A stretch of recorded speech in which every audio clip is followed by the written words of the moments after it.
tricky subjects about how do we do the analysis and how can we improve the way in which we can predict whether field strains are likely to be protected by vaccines.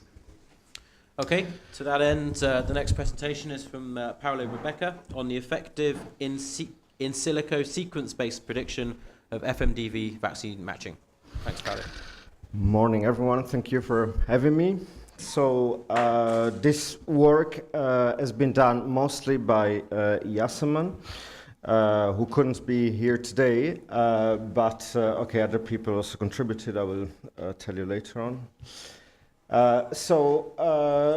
We would like to apply computational techniques to try and predict serology data.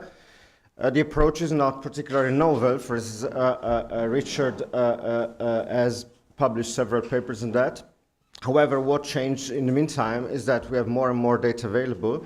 Everyone has been generating data. So basically, we thought we could give it a try, because the more data available, of course, the better those computational prediction methods work. And in fact, we find quite a step change in the results that can be obtained with respect to the data sets that have been used in the past.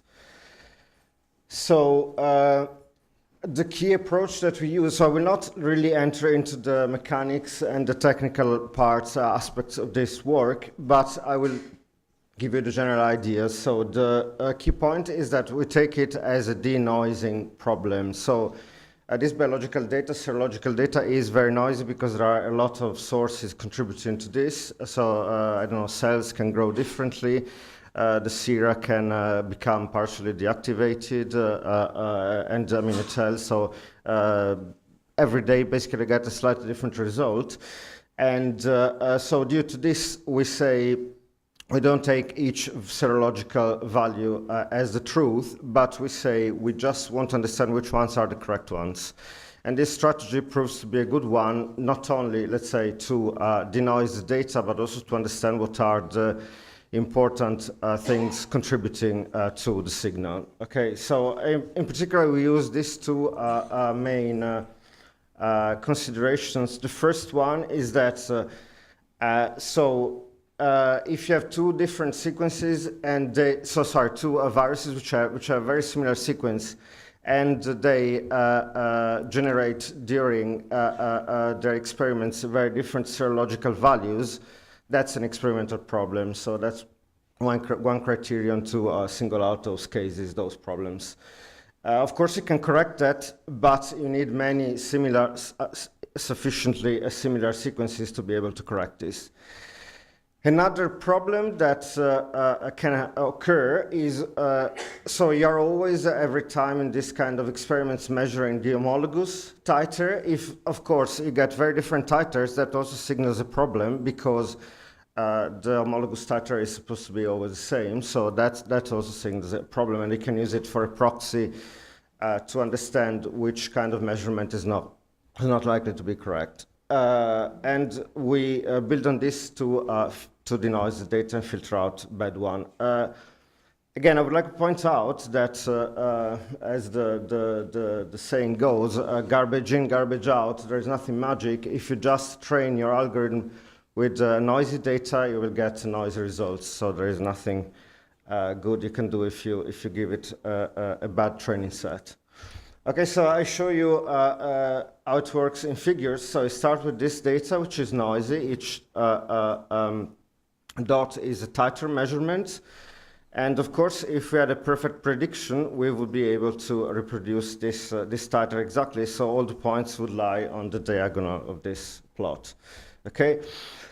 Then the key idea is that, so there are error bars which show, because I mean, those values are repeated several times, and you see that in spite of the fact, so despite the fact that the data is generally noisy, most things are within the error bars, so the measurements are not that bad. However, there are some clear outliers that are not compatible with their errors, and so those need to be removed. And the same goes for other points that are not well placed, let's say, on this plot. So you can do things a good way, which means that basically you just remove outliers. So you find a criterion which is natural and lends itself to be modeled through your machine learning algorithm. And then you just keep good data, which is not noisy, or you can do it very in a very bad way, as in this case, where you just kill the signal and just leave the noise. And then this, of course, will give you a very bad prediction, okay? So if there are questions, I am willing to take them even during the talk. I don't know, but I think this is pretty clear, right? So another problem with this kind of models is about validation, because I mean it's very easy to over fit them. So if you give them too many variables to be fitted, basically what happens is that you get a perfect correlation, but it doesn't have any predictive power because you have just fitted all the points one by one and you don't get a general trend, right? So in particular, it's good to get to a good criterion to validate your predictions, and you cannot just do that in this case by taking one virus out and doing the prediction for all the viruses but that one, because there are many sequences that are very close in the training set, well, in a set of sequences. So if you just take one out, you still have many other sequences which are very close to that one, and you don't get a good cross-validation. So basically, you still have in your training set sequences which are very close to the one that you're trying to predict. So you have to get a good criterion, and again, there is a lot of discussion going on about which one is the correct one, but we think that we have now a good definition for that. So I show you a couple of examples of what we are trying to do. So we are testing several models. So this is on the horizontal axis there is a parameter basically that you can use to kill more and more points. This is kind of a bad series because so a bad choice, poor choice of parameter, because as you see, what happens is that you are killing more and more points, but still the distance, the overall shape of each cluster stays the same. By the way, so each different color is about a different serum. So we have 9 different sera being tested in this data set. So basically each color is about just a different serum. So what happens in this case is that we are decimating points, but the overall shape, for instance, of the green dot stays the same for the red one and so on, and are not really improving very much. On the other hand, here things are better because you see we have less points, but the ones which are left are closer to the diagonal, which is a perfect prediction. So that's one better definition than this one. Okay, so of course the question is, does it really work? The honest answer is that we don't know so much, because to really have an independent confirmation, we should do some experiments which we didn't do yet. So this, just to give you a feel for how it works, is the predictor, so the best predictor we have at the moment, run on all the GenBank publicly available full genome data. And as you see, so the trends are interesting. Well, I mean, you cannot really see the colors on this slide, but the idea is that so the predicted titers, of course, are not enough to tell you about well, the R ones, but once you add in the homologous titers to the heterologous titers, you get something which is reasonable, because you get that some points which are correspond to sequences close to the training set give more or less correct, so what you would expect, while other points which are very far away in the phylogenetic space give different results for the predicted, let's say, protection. So it seems to be fine. We still need to look more into it, but we are getting to some technique that seems to be effective, let's say. So the last thing I want to present is an outlook. So the model doesn't seem to work differently if you test it with the other serotypes. We tested it with serotype A. So the previous one was for serotype O, and it is the largest data set we have at the moment. The model seems to work reasonably fine also with serotype A, although again we don't have as many viruses as for serotype O.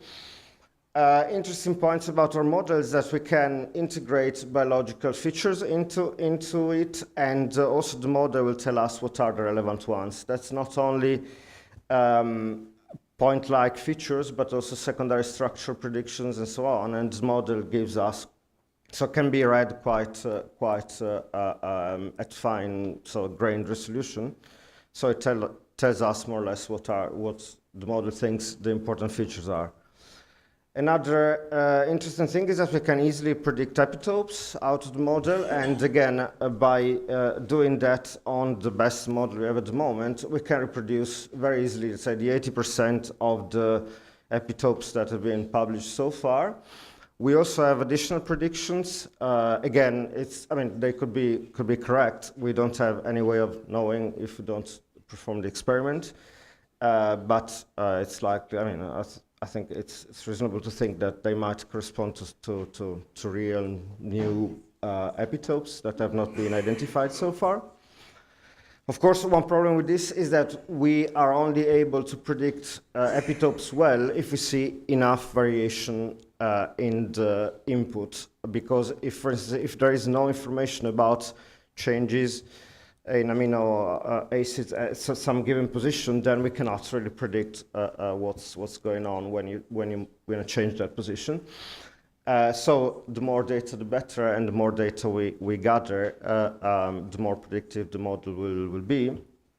That's interesting because, again, we have much more data and we are still integrating it. So hopefully the results will improve even more.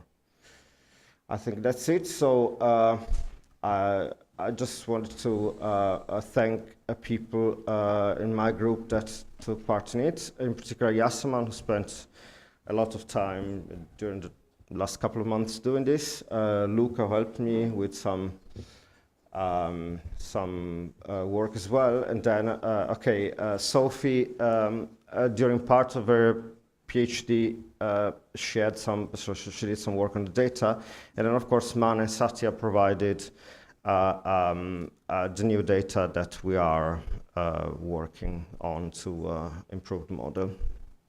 So that's it. Thank you very much.